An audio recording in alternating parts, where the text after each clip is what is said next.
નારદ પુરાણ સાંભળનારા સર્વ ભાવિક ભક્તજનોના હૃદયમાં બિરાજમાન પરમાત્માને મારા પ્રણામ। નારદ પુરાણના અત્યાર સુધીમાં આપણે 202 ભાગ સાંભળ્યા છે। આજે આપણે 203મો ભાગ સાંભળીશું। હરિ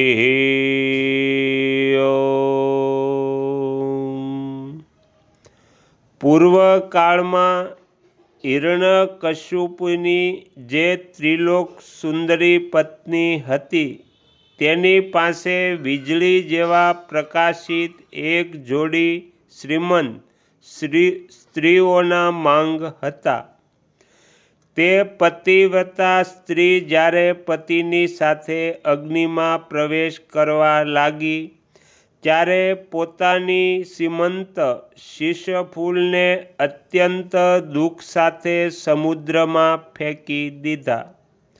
કાલાંતરમાં ધર્માજ્ઞ પરાક્રમથી સંતુષ્ટ થઈને સમુદ્રએ તેમને તે બંને રત્નો ભેટ આપી દીધા। ધર્માગદે પ્રસન્નતાપૂર્વક તે બંને સીમંત શીશફૂલ પણ મોહિની માતાને આપી દીધા। અત્યંત મનોહર 2 સુંદર સાડીઓ અને 2 ચોળીઓ જેમની કિંમત કરોડો સહસ્ત્ર સુવર્ણ મુદ્રા હતી ધર્માગદે મોહિનીને ભેટ કરી।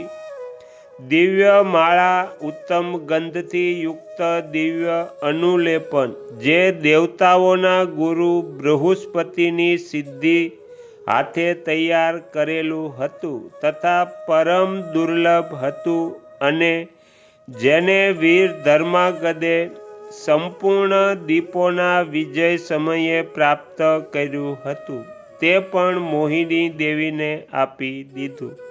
રાજન, આ પ્રમાણે મોહિનીને વિષીભૂત કરીને રાજકુમાર અત્યંત ભક્તિ સાથે ષડરસ ભોજન મંગાવ્યું અને પોતાની માતાના હાથે મોહિનીને ભોજન કરાવ્યું।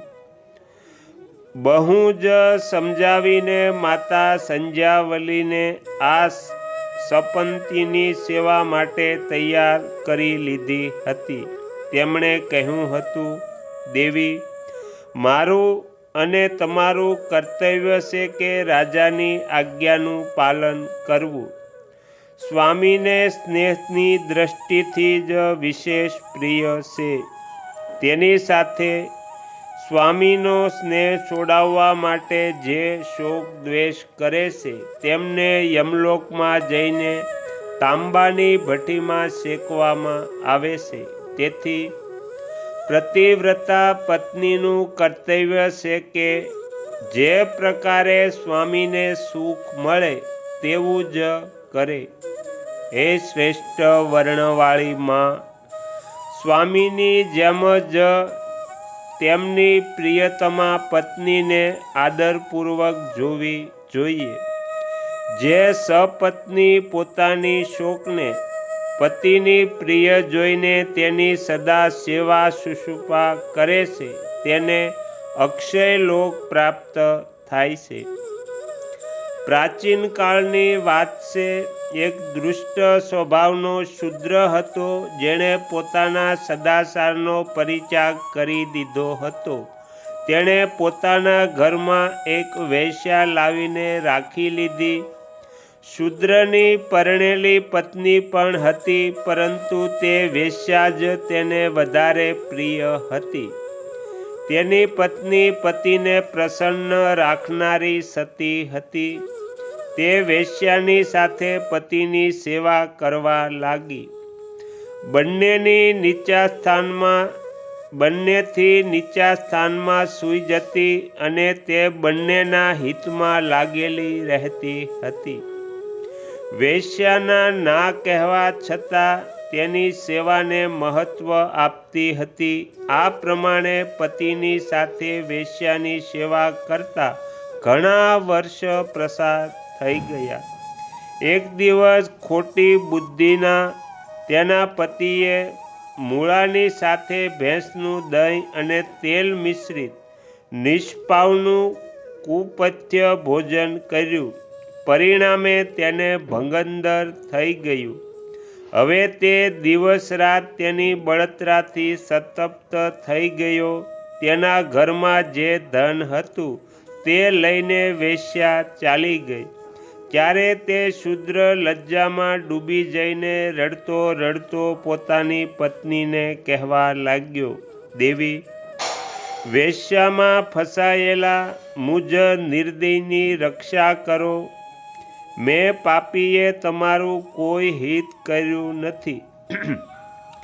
ઘણા વર્ષો સુધી તે વેશ્યાની સાથે જ જીવન વિતાવતો રહ્યો. જે પાપી પોતાની વિનીત પત્નીનો અહંકારવશ અનાદર કરે છે તે 15 જન્મો સુધી તે પાપના અશુભ ફળને ભોગવે છે. પતિની આ વાત સાંભળીને શુદ્ર પત્નીએ કહ્યું, નાથ, પૂર્વ જન્મના પાપ જ દુઃખરૂપે પ્રગટ થાય છે. જે વિવેકી પુરુષ એ દુઃખોને ધૈર્યપૂર્વક સહન કરે છે તેને મનુષ્યોમાં શ્રેષ્ઠ સમજવો જોઈએ. આમ કહીને તેણે સ્વામીને ધૈર્ય આપ્યું. તે સુંદરી સ્ત્રી પોતાના પિતા અને ભાઈઓ પાસેથી ધન માંગી લાવી. તે પોતાના પતિને ભગવાન માનતી હતી. દરરોજ તેના ભગંદરના ઘાવને ધોઈને શુદ્ધ કરતી હતી. રજનીકર નામના વૃક્ષનો ગુંદર લઈને તેના પર લગાવતી અને નખ દ્વારા તે સ્થાનમાં પડી ગયેલા જંતુઓને સાફ કરતી હતી. પછી બળતરાને ઓછી કરવા તેના પર પંખા વડે હવા નાખતી હતી. હે માં, તે શ્રેષ્ઠ નારી ન રાત્રે સૂતી હતી ન દિવસે. થોડા સમય બાદ તેના પતિને ત્રિદોષ થઈ ગયો. હવે તે બહુ જ યત્નપૂર્વક સૂંઠ, મરચું અને પીપરી મૂળ સ્વામીને પીવડાવવા લાગી. એક દિવસ ઠંડીથી પીડાતા અને ઠંડીથી ધ્રુજતા પતિએ પત્નીની આંગળી દાંતથી કાપી નાખી, જે તેના મોઢામાં જ રહી ગઈ. મહારાણી, તેવી સ્થિતિમાં પતિનું મૃત્યુ થઈ ગયું. હવે તે પોતાની બંગડીઓ વેચીને લાકડા ખરીદી લાવી અને તેની ચિતા તૈયાર કરી. ચિતા પર તેણે ઘી નાખ્યું અને તેના પર પતિને સુવડાવીને પોતે પણ ચિતા પર સડી ગઈ. તે સુંદર અંગોવાળી સતી અગ્નિમાં દેહનો પરિત્યાગ કરીને પતિની સાથે દેવલોકમાં ચાલી ગઈ. તેણે જે કાર્ય અસાધ્ય હતા તેવા દુષ્કર કર્મ દ્વારા અનેક પ્રકારના પાપોને ધોઈ નાખ્યા હતા. તો અહીંયા નારદ પુરાણનો 203મો ભાગ સમાપ્ત થાય છે. હવે પછીના વિડીયોમાં આપણે 204મો ભાગ સાંભળીશું, જેમાં સાંભળીશું સંધ્યાવલીએ મોહિનીને ભોજન કરાવવું અને ધર્માજ્ઞા માતૃભક્તિપૂર્ણ વચન. તમે તમારો કિંમતી સમય આપીને એકાગ્ર ચિત્તે પ્રસન્નતાપૂર્વક નારદ પુરાણ સાંભળ્યું એ બદલ હું આપ સૌનો ખૂબ ખૂબ આભાર વ્યક્ત કરું છું અને આશા પણ રાખું છું તમને સાંભળવું ગમ્યું હશે. જો ગમ્યું હોય તો બીજા 5 લોકોને પણ સંભળાવજો. શ્રી સદ્ગુરુદેવની જય. આગળના વિડીયો જોવા માટે આ ચેનલને સબસ્ક્રાઈબ કરો અને જો આ વિડીયો પસંદ આવ્યો હોય તો લાઈક કરો.